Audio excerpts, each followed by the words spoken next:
যদি বান্দা বুঝতে পারে গুনাহ করে ফেলেছি, অন্যায় করে ফেলেছি, অপরাধ করে ফেলেছি, আল্লাহ এমন গুনাহ করছি মালিক,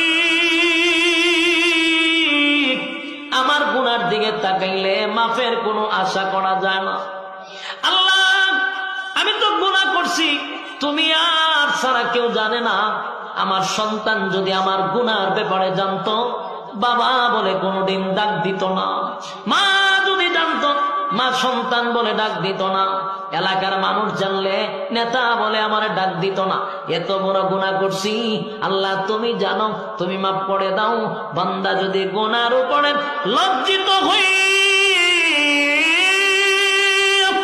গুনার উপরে লজ্জিত হইয়া জীবনের